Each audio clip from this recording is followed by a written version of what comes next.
Que le nom du Seigneur soit béni. Bonsoir frères et sœurs et bonjour pour d'autres, selon l'horizon dans lequel nous sommes. Alors aujourd'hui encore, l'opportunité nous est donnée d'écouter la parole de Dieu, d'étudier ensemble la parole de Dieu. Et j'avais commencé par donner les enseignements concernant le Fils de Dieu. Et nous devions savoir que le Fils de Dieu, c'est le principe de base même de la foi chrétienne. Et lorsque nous avons compris la notion du Fils de Dieu, la grâce du Seigneur abonde dans notre vie et le salut est parfait en nous. Et il faut comprendre que lorsque nous parlons du Fils de Dieu, c'est l'œuvre que le Seigneur a faite pour pouvoir nous procurer le salut. Mais quand nous considérons l'écriture de 1 Jean chapitre 5 versets 20 à 21, il a dit que nous savons que le Fils de Dieu est venu et qu'il nous a donné l'intelligence pour connaître le véritable. Et que nous sommes dans le véritable en son Fils Jésus-Christ. C'est lui le Dieu véritable et la vie éternelle. Je voudrais qu'on se mette d'accord sur ce point pour qu'il n'y ait point d'amalgame. Parce que le Seigneur Jésus, le Fils de Dieu que nous sommes en train de voir, la Bible nous enseigne dans cette écriture de 1 Jean chapitre 5 verset 20 que c'est lui qui est le Dieu véritable et la vie éternelle. Alors donc, en approchant Dieu, il faudrait que nous ayons à cœur et dans la pensée ce principe qui sont des attributs, des prérogatives que pour Dieu seul. Parce que Dieu seul détient d'être omnipotent, tout-puissant, omniprésent, présent partout, et il a toute connaissance, donc il est omniscient. Et le Seigneur Jésus-Christ est celui-là qui manifeste la gloire de Dieu. Et c'est en cela qu'il est la vérité. Et la Bible dira alors, vous connaîtrez la vérité, et la vérité vous affranchira. Alléluia. Alors si tu n'as pas la vérité, si tu n'as pas connu la vérité, le salut ne te sera pas en partage.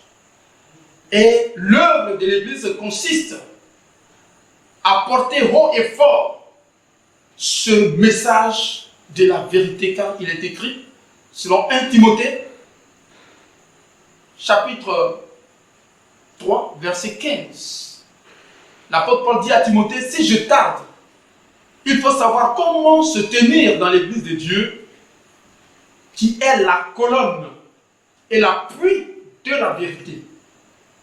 Quand nous voyons dans Jean chapitre 8, verset 32, que vous connaîtrez la vérité et la vérité vous affranchira, cette vérité-là, le véhicule qui va traîner cela, qui va promener cela, afin que tout le monde sache, comprenne et s'aperçoive de la vérité, c'est l'Église.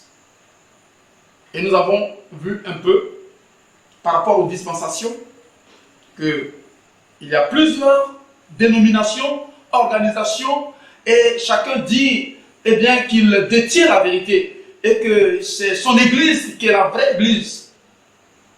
Mais l'Église ne se trouve nulle part ailleurs qu'avec Simon, car le Seigneur Jésus lui disait, Simon, tu es Pierre, et sur cette pierre, je bâtirai mon Église.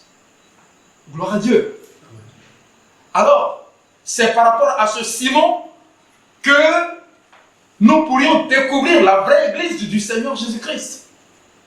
Et alors, nous avons eu comme ça que, par rapport aux dispensations, notre dispensation a pour autorité déléguée celui qui est chargé, le leader que le Seigneur a choisi pour nous permettre de recevoir ce qu'il fallait faire pour devenir son saint, pour devenir sa brebis.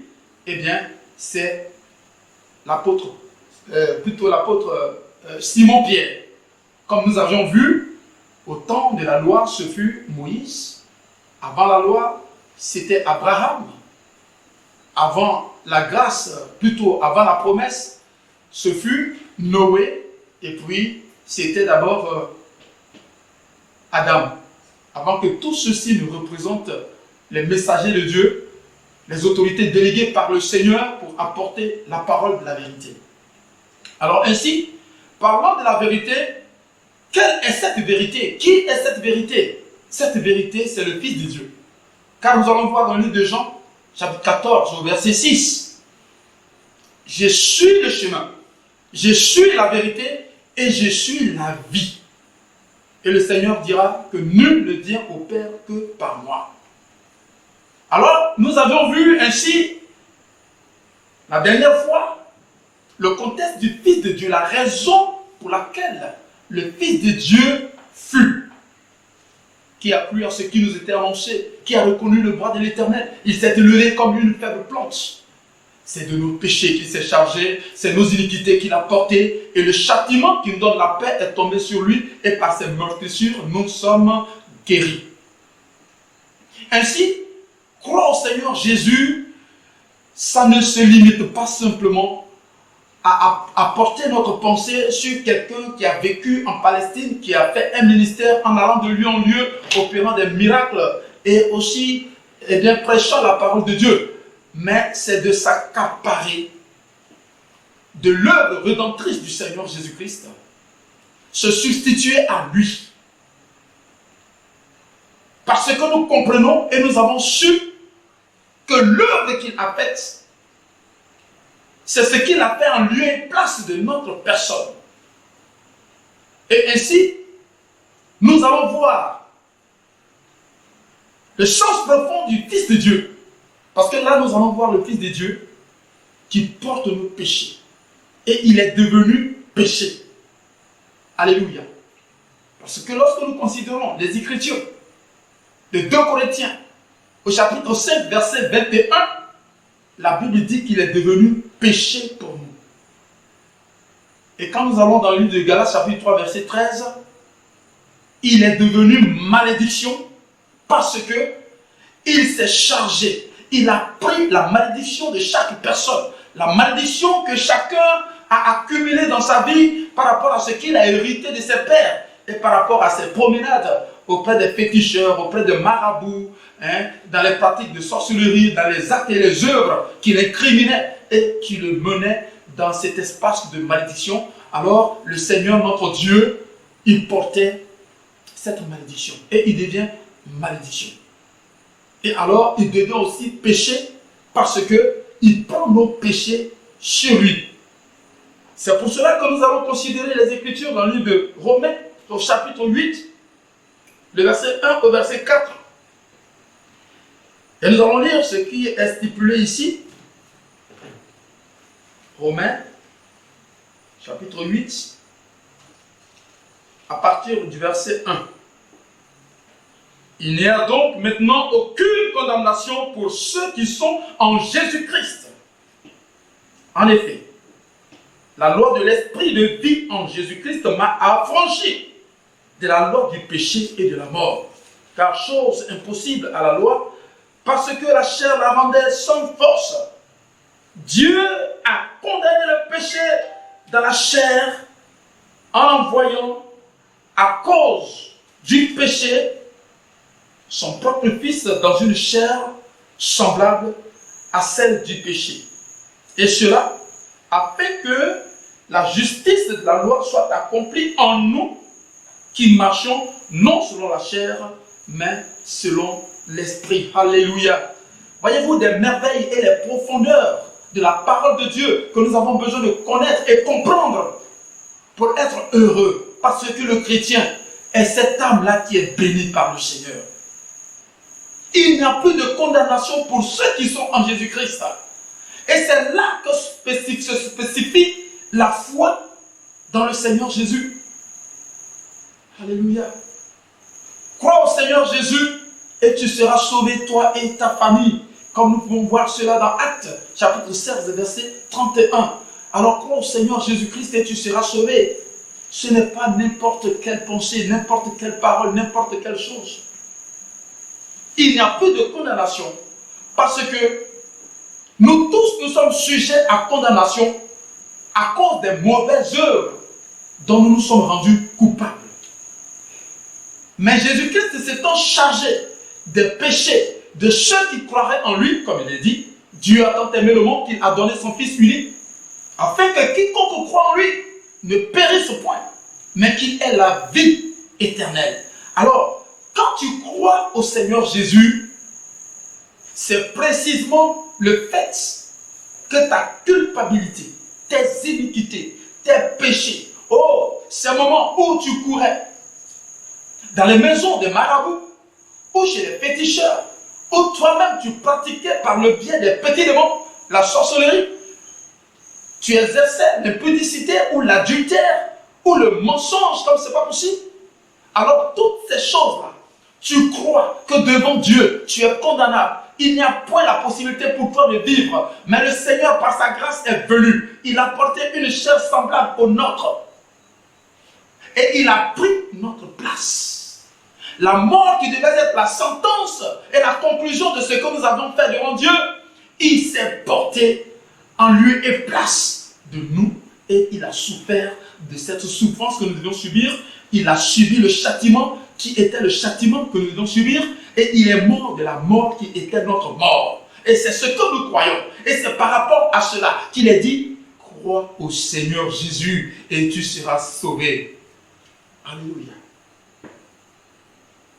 Et quand nous croyons ainsi au Seigneur Jésus, il n'y a plus de condamnation. Ainsi, comme le dit la Bible, pour ceux qui sont en Jésus-Christ.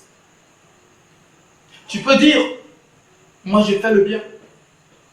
Moi je suis quelqu'un qui n'aime pas des histoires. Je suis bon de cœur. Je fais des offrandes, etc. C'est bien. Mais de tout cela, si tu n'as pas compris qu'il faut asseoir sa pensée, son cœur, sa foi, dans l'acte posé par le Seigneur Jésus-Christ concernant son sacrifice, il n'y a pas la vie pour toi. Et c'est ce que nous voyons dans le livre de Colossiens. Le Colossiens chapitre 2 qui est très riche, à partir du verset 13 jusqu'au verset 15. Vous qui étiez morts par vos offenses et par l'incirconcision de votre chair, il vous a rendu à la vie avec lui, en vous faisant grâce pour toutes vos offenses. Il a effacé l'acte dont les ordonnances nous condamnaient et qui subsistait contre nous, et il l'a éliminé en le clouant à la croix.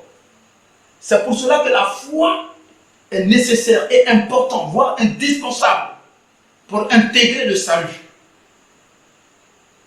L'acte dont les ordonnances nous condamnaient, nos péchés ont été cloués. Lorsqu'il est cloué sur la croix, lorsqu'il est suspendu, lorsque tout son poids était exercé sur les clous qui retenaient ses mains, ce sont nos péchés qui étaient cloués par là. Et comme je l'avais dit, dans 2 Corinthiens chapitre 5 verset 21, il est devenu péché. Ce péché-là est cloué à la croix et il va être détaché. C'est comme le péché est emballé et on va emmener le péché dans la poubelle. Cette poubelle qui va être symbolisée par le tombeau. Et lorsqu'il demeurera dans le tombeau pendant les 3 jours, c'est le péché qu'il est en train de clouer, qu'il est en train d'emmagasiner dans le sol et il va sortir vivant. Le péché a disparu. Le péché n'est plus apparent. Et ainsi, devant le Seigneur, il n'y a point de condamnation pour le croyant. Alléluia. Quelle merveille, quelle grâce, quelle bonté. Tandis qu'il faut chercher de l'argent pour quelques-uns. Pour d'autres, il faut chercher un animal à offrir. Pour d'autres encore, il faut passer par des actes de supplice pour payer le prix de tes péchés afin de parvenir à être agréable à Dieu. Il n'en est pas de cela, de ce que le Seigneur a fait aujourd'hui. C'est pour cela que nous voyons dans le livre de Éphésiens chapitre 2 verset 8. Vous êtes sauvés par la grâce, par le moyen de la foi. Et cela ne vient pas de vous, cela vient de Dieu. Alléluia. La grâce de Dieu est merveilleuse. Et le Seigneur pourra nous dire, dans 1 Corinthiens, chapitre 6, je crois, au verset 20, vous avez été rachetés à un grand prix.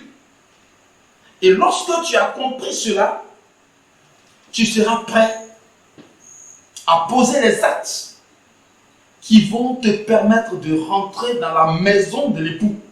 Parce que ayant foi, ou bien avoir foi dans l'acte que le Seigneur a posé, nous permet, je dirais, s'il faut symboliser cela, comme quelqu'un qui est arrivé dans la cour de l'époux. Mais il est nécessaire que lorsque tu as cru au Seigneur Jésus par rapport à sa croix, qui est le fait qu'il ait porté nos péchés là, il faut maintenant rentrer dans la maison qui est l'église avec des actes qui te permettraient non seulement d'avoir une confession, mais des actes qui prouvent véritablement que tu es devenu un enfant de Dieu. Alléluia. C'est pour cela la Bible nous dira dans le livre de Matthieu, ou du moins Marc chapitre 7 verset 16, crois au Seigneur Jésus. Celui qui croira, donc tu as cru, c'est bien, mais en plus du fait que tu aies cru, celui qui croira et en plus qui sera baptisé sera sauvé. Beaucoup de prédicateurs disent comme ça par inattention, mais je ne pense pas que c'est par inattention, parce qu'ils croient réellement que la chose se fait ainsi. Quand tu as cru au Seigneur Jésus, tu es sauvé. La Bible n'a pas dit, tu crois au Seigneur Jésus, tu es sauvé, tu seras sauvé. Parce qu'il y a des œuvres, il y a des actes qui suivent celui qui a cru au Seigneur Jésus.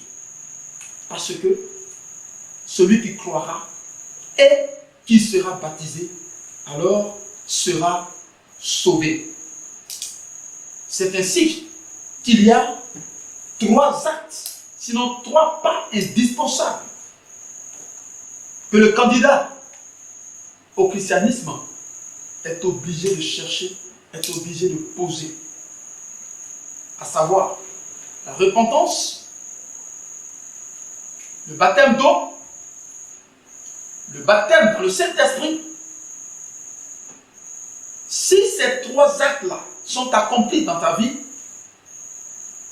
tu as la porte ouverte et tu es rentré dans la maison.